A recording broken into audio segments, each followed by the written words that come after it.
दोस्तों कोई ऑनेस्टली ये नहीं जानता कि आज से 2 साल बाद भी एग्जैक्टली क्या होने वाला है, लेकिन फिर भी टेक्नोलॉजी की वर्तमान की रफ्तार देखकर हम ये अनुमान जरूर लगा सकते हैं कि आज से कितने सालों बाद टेक्नोलॉजी कौन से पायदान पर होगी। तो दोस्तों चले आज हम जानते हैं एस्ट्रोनॉमी और एस्ट्रोनॉमी से जुड़ी कुछ ऐसी घटनाओं के बारे में जो हमारे भविष्य में होने वाली है और हम जिसे अपनी आंखों से देख सकेंगे। आप है द नॉलेज के साथ, मैं हूँ हितेश गिरी गोसाई, और अगर आप नए हैं तो हेल्दी नॉलेज के लिए द नॉलेज को जरूर सब्सक्राइब करें। मार्च 2021 द जेम्स वेब टेलीस्कोप। दोस्तों ये एस्ट्रोनॉमी की दुनिया की one of the most important event होगी, क्योंकि हम सब जानते हैं कि हबल स्पेस टेलीस्कोप ने अब तक हमारे ब्रह्मांड का ऑलमोस्ट एक बड़े पैमाने पर नक्शा ही हमें दिखा दिया है। ब्रह्मांड की सबसे बड़ी से लेकर सबसे दूर की गैलेक्सी, सूरज, तारे, निहारिकाएं, रेड जायंट्स या सुपर क्लस्टर्स जैसी चीजें हमें हबल स्पेस टेलीस्कोप के द्वारा देखने को नसीब हुई है। लेकिन दोस्तों the James Webb telescope Hubble से काफी एडवांस टेलीस्कोप होगा। ये टेलीस्कोप ब्रह्मांड के बहुत सारे राज पर से पर्दा हटाने वाला है। ये इतना पावरफुल होगा जो ऐसी कई सारी मिस्ट्रीज को सुलझाएगा जो अब तक हमारे लिए एक पहेली थी। जेम्स वेब टेलीस्कोप को बनाने का काम आज भी नासा में चल रहा है और इसके निर्माण कार्य में करीब $10 बिलियन खर्च हो गए। ये टेलीस्कोप जब कार्यरत होगा तो बिग बैंग के तुरंत बाद के कुछ ही वर्ष पश्चात का इतिहास हमें बताएगा और ये भी बताएगा कि बिग बैंग के तुरंत बाद किस गैलेक्सी का जन्म हुआ था, और हमारे सूर्यमंडल के शुरुआती दिनों के बारे में भी हमें इसके द्वारा ही पता चलेगा। साथ ही ये टेलीस्कोप दूर के कई सारे ग्रहों के बारे में, उसके एटमॉस्फेयर के बारे में और उस पे जीवन मौजूद है या नहीं इसके बारे में हमें सटीक रूप से जानकारी देगा। दोस्तों जेम्स वेब टेलीस्कोप को मार्च 2021 में लॉन्च किया जाने वाला था और आज भी इसकी स्केड्यूल डेट यही है। नासा ने कहा है कि कोरोना वायरस के कारण शायद इसमें कुछ डिले हो सकती है, लेकिन अभी तक इसकी डिले के कोई न्यूज हमें नहीं मिले हैं, इसलिए अभी तक तो इसकी लॉन्चिंग साल 2021 में तय है। 2022 द गगनयान प्रोजेक्ट। दोस्तों भारत की इसरो ऑर्गेनाइजेशन काफी समय से गगनयान मिशन पर काम कर रही है।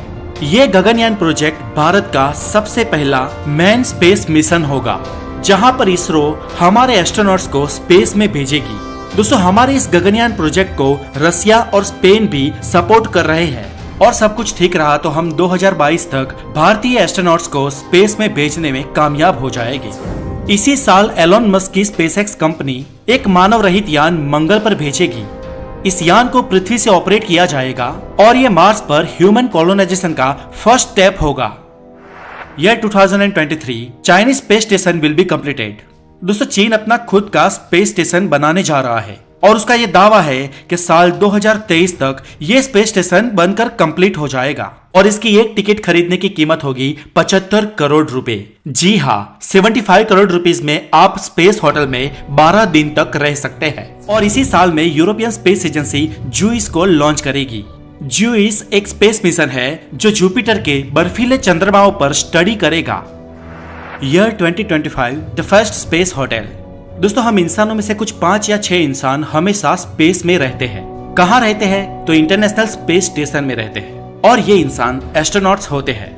मतलब कि एस्ट्रोनॉट्स के अलावा स्पेस में जाना अभी आम इंसानों के लिए ओपन नहीं हुआ है, लेकिन ओरियन स्पेन नाम की कंपनी अभी स्पेस होटल बना रही है और उनका कहना है कि वो बहुत जल्द इस होटल का निर्माण कर लेंगे और वर्ष 2025 तक तो यात्रियों को स्पेस की सफर करवाएंगे।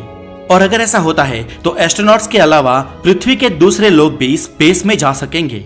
लोग जीरो ग्रेविटी का आनंद उठा सकेंगे और इस स्पेस होटल में 1 नहीं, 2 नहीं, 3 नहीं, लेकिन 24 घंटे में पूरे 16 बार सूर्योदय और सूर्यास्त देख सकेंगे। ठीक वैसे ही जैसे ISS में एस्ट्रोनॉट्स देखते हैं, क्योंकि 400 किलोमीटर दूर अंतरिक्ष में जो चीज भी पृथ्वी का भ्रमण करती है उसे 24 घंटे में 16 बार सूर्योदय और सूर्यास्त देखने को नसीब होता है। जाहिर है दोस्तों कि फिर भी ये आम इंसानों के लिए मुमकिन तो नहीं ही होगा, क्योंकि दुनिया के सुपर रिच लोग ही इसकी टिकट्स खरीद पाएंगे। फिर भी अगर ऐसा होता है तो कुछ साल बाद कई सारी और कंपनियां भी इस मिशन में कूद पड़ेगी और हो सकता है कि कुछ ज्यादा लोगों के लिए ये पॉसिबल हो पाए। दोस्तों इसी साल स्पेसएक्स कंपनी अपना दूसरा कदम आगे बढ़ाएगी।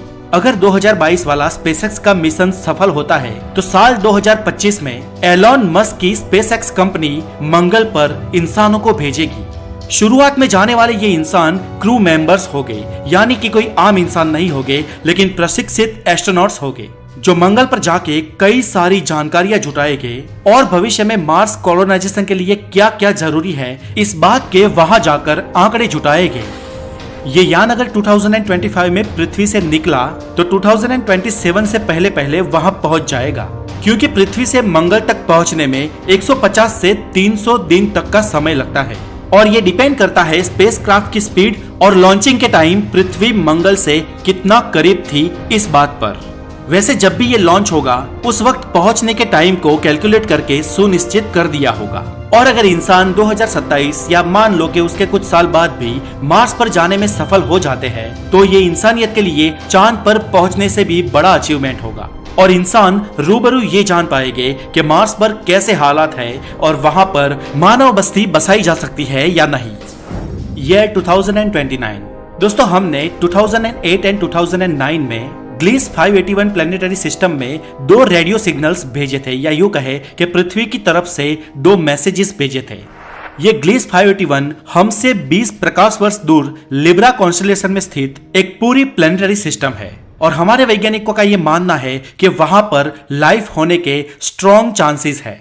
इसीलिए अगर वहां कोई रहता है तो हमने यहां से रेडियो सिग्नल्स भेजे थे और हमारा ये मैसेज ईयर 2029 में उस प्लेनेटरी सिस्टम तक पहुंच जाएगा।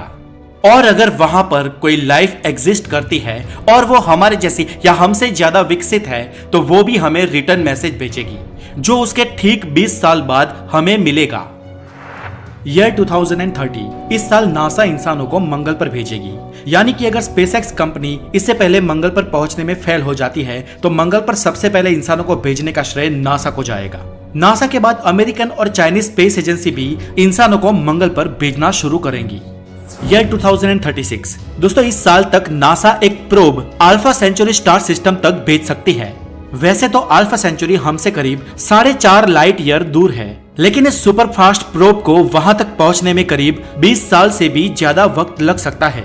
ये प्रोब वहां पहुंचकर हमें वहां की स्टार सिस्टम और वहां की प्लेनेटरी सिस्टम के फोटोज भेजेगा और हम अल्फा सेंचुरी को बहुत ही करीब से जान पाएंगे और ये भी जान पाएंगे कि वहां पर एलियन लाइफ मौजूद है या नहीं। ईयर 2037 दोस्तों, ये एक पहला साल होगा जिस साल की गर्मियों में हम पूरे आर्कटिक में कहीं पर भी बर्फ नहीं देख पाएंगे और इसका कारण सीधा सीधा ग्लोबल वार्मिंग होगा। जी हाँ दोस्तों, ग्लोबल वार्मिंग ही वो कारण है जो हमारी पृथ्वी को धीरे धीरे दीमक की तरह नष्ट कर रहा है और इसके कारण ये पृथ्वी हमारी आने वाली पीढ़ी के लिए रहने लायक नहीं रहेगी। लेकिन सच तो ये है कि ये सब हमारा ही किया धरा है, ये सब हमारी ही महत्वाकांक्षाओं का नतीजा है और इसके कारण भविष्य में ये पृथ्वी हमारी आने वाली पीढ़ियों के लिए रहने लायक नहीं रहेगी और इसीलिए वैज्ञानिक मंगल पर जाने की सोच रहे हैं। सर स्टीफन हॉकिंग ने भी ये कहा था कि इंसानों को अपनी आने वाली पीढ़ी के लिए भविष्य में एक नया प्लेनेट खोज निकालना होगा और इसी कारण आज इंसानियत मंगल पर जाने की पूर्ण जोश से तैयारी कर रही है।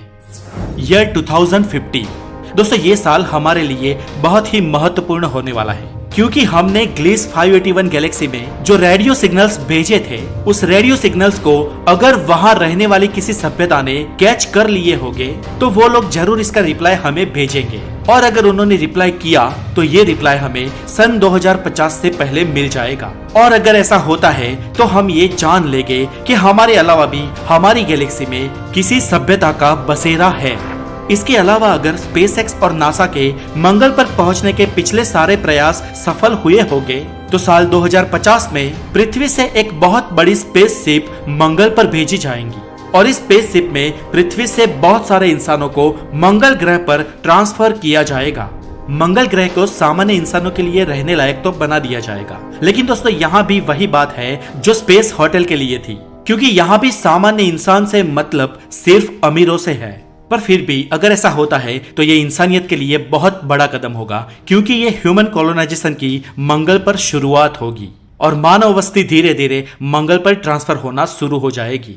लेकिन दोस्तों फिर भी ये सारी संभावनाएं हैं और ये संभावनाएं साइंटिफिक प्रिडिक्शंस पर आधारित है, इसीलिए इसमें ज्यादातर सच्चाई है और ऐसा हो सकता है, लेकिन फिर भी कल किसी ने नहीं देखा और पृथ्वी पर कुछ भी ऊंच नीच हो जाने से ये सारी संभावनाएं सिरे से खत्म हो सकती है। Year 2067 mercury अकल्ट्स Neptune. 2065 में वीनस और जुपिटर के आमने सामने आ जाने के बाद ईयर 2067 में मर्क्यूरी और नेपच्यून एक दूसरे के ठीक आमने सामने आ जाएंगे।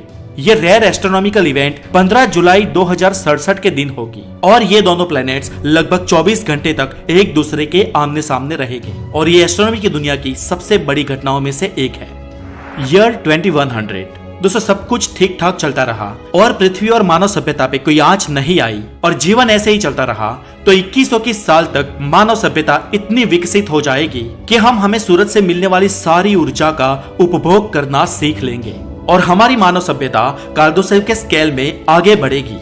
हो सकता है कि उस वक्त हम हमारी मानव सभ्यता को मंगल पर ट्रांसफर कर चुके हो या फिर यह भी हो सकता है कि हम समय पर सचेत हो गए हो और हमारी पृथ्वी को ही भविष्य में हमारे रहने लायक बना लिया हो। जो कुछ भी हो, लेकिन अगर मानव सभ्यता 2100 की साल तक बची रही तो बेशक वो बेहद ही विकसित हो चुकी होगी। दोस्तों, इस वीडियो में भविष्य में घटने वाली कई एस्ट्रोनॉमिकल इवेंट्स को नहीं दिखाया गया क्योंकि उसके ऊपर हमने पहले ही एक वीडियो बना ली थी जिसकी लिंक डिस्क्रिप्शन में दी गई है। आप वहां जाके उस वीडियो को जरूर देख सकते हैं। और दोस्तों, आज के लिए इतना ही और ऐसी कौन सी भविष्य की घटना है जिसे आप देखना चाहेंगे हमें कमेंट करके जरूर बताएं। और अगर आप नए हैं तो द नॉलेज को सब्सक्राइब जरूर करें। अपना बहुत सारा ध्यान रखें। Take care.